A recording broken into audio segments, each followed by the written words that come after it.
What's going on, guys? Nick from Freakout Fitness here.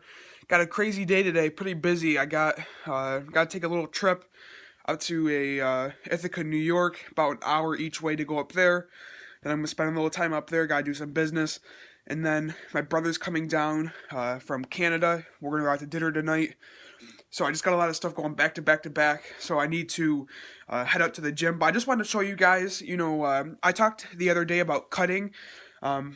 And a lot of the times when people think that people are trying to lose weight, they need to go eat salads, and they need to go and eat, all this low-calorie food, and, that's just not how it is. It needs to be a lifestyle. So what I follow is like if it fits your macros diet, or if it or what you'd call a flexible diet or flexible dieting. My buddy Kyle Hunt has a free ebook on flexible dieting if you want to go and follow that. But basically, you can eat anything you want as long as it fits in your macros. Now, your macros are your protein to carbs to fat.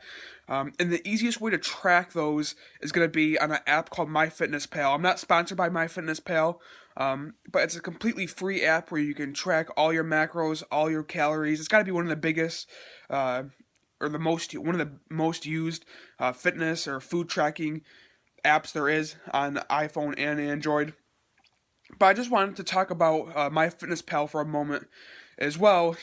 Sometimes when you get on certain foods, there's going to be like 5 or 6 different options you can choose from, all with different calories and all with different macronutrients. So I was kind of thinking, when you're picking stuff on MyFitnessPal, you want to try to get the ones that have the green check marks, and even those aren't always the most authentic or the most accurate, I should say. Even though those are green check marked, those are user submissions as well. And then MyFitnessPal just says they're quote unquote accurate to what the food should be. So whenever you use MyFitnessPal, basically what I'm getting at is just double check, make sure that the food you're actually eating has those macros and has those calories, because sometimes people get it wrong on the user submitted entries.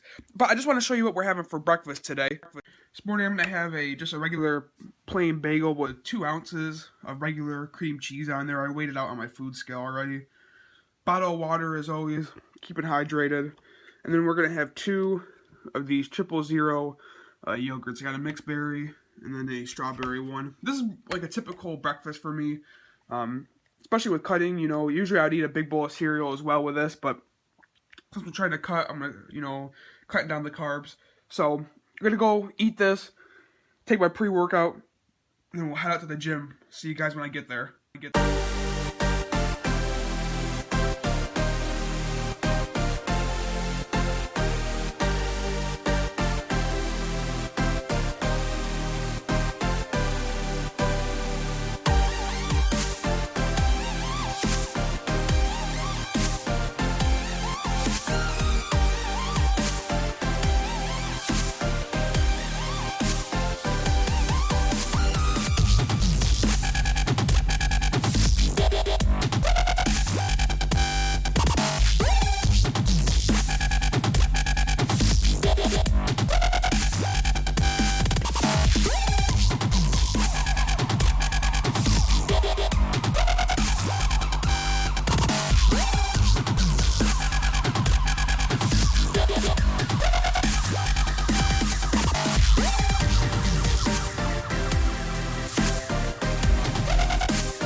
Just got done at the gym. Didn't get to stay as long as I wanted to today, but I have to get going. I have to get going up to Ithaca. I got an appointment. I got to go meet.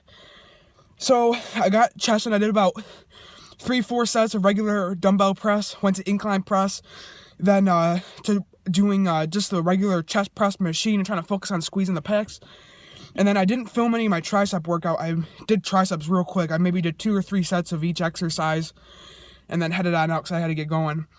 But man, my legs are super sore from yesterday. I did some heavy squats, and I tried to squat without the box, so shout out to my buddy Ryan that was helping me squat and spotting me yesterday. It's amazing how much more you can actually do when you have a spotter there, pushing you, and it's a whole mental game, Like when I go in there and do squats, I don't go as heavy as I possibly can, but when I have a spotter there, or somebody there to help, critique me or help, watch what I'm doing so I don't get stuck, it's amazing how much more you push yourself. So, shout out to him. Look at his hair, though. Oh, my gosh. Hair's sticking up. Need to go and take a quick shower and shave, and we're going to head to Ithaca. See you guys then. Just got home from the gym, took a shower and shaved. Now it's time for our post-workout meal. I'm going to show you guys how I make my world-famous protein shakes. All right, so now we're going to make my protein shake. I added a 13.7. I try to go for about 14 or 15 ounces of milk. I'm just using regular old vitamin D milk. I put a paper towel down underneath the food scale because I always end up spilling the milk, and as you can see, I already did. But there's 13.7 ounces of whole milk in my blender box. Now we're going to be using 1 scoop of this chocolate peanut butter Synthesis 6 protein. I usually end up using either BSN's Synthesis 6 or Optimum Nutrition's 100% gold standard protein. As you can see, I'm getting close to the bottom of the barrel there, so about 1 scoop of protein in there. I'll add a little bit more just because that wasn't a full rounded scoop. There we go. Add a little bit more in there. Now I'm going to use actually 2 scoops of this Muscle Tech Premium Whey Protein. Now if you have like a Sam's Club or a Costco near your house, this is going to be something you'll find there. I picked this up at Sam's Club. This is deluxe vanilla flavor. I know the protein I used, the first scoop was chocolate peanut butter, and then the flavor of this one is vanilla. But honestly, if you mix the flavors, I still get the flavor of the chocolate peanut butter, so it's not like you come up with this disgusting flavor anyway. Now you may be saying, this is a lot of protein for 1 protein shake with about 20 grams of protein in each scoop there. So there's 3 scoops, about 60 grams of protein. The reason I do this is for a couple reasons. The first one is this premium whey protein has less carbs than the BSN whey protein, BSN Synthesis 6 protein does.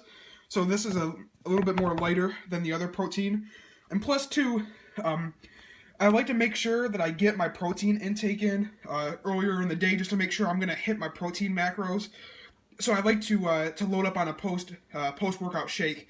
So that's just why I use a lot of protein. And honestly, you hear a lot of people say that, that you can only take in about 30 to 40 grams of protein at a time after working out, or 40 grams of protein an hour. That's complete BS. Your body will adapt to how much protein you take in. It doesn't matter if you're taking 20 grams of protein in one sitting or 200 grams of protein in one sitting. If you could only get 30 grams of protein an hour and the rest was wasted, humans would have died off a long time ago, So this is definitely an awesome way just to get in your protein, and mixing the flavors isn't really anything, to care about. The flavor still, I love that chocolate peanut butter Synthesis 6, one of my favorite flavors. And then if this premium whey protein by Muscle Tech, the vanilla flavor isn't very good, I'm not going to lie. So, adding the chocolate peanut butter to the vanilla, kind of cuts the flavor of the vanilla protein, which, I've taken so much of this Muscle Tech whey protein, the vanilla flavor, that it's nice to have a separate flavor to mix in there just to, change it up a little bit.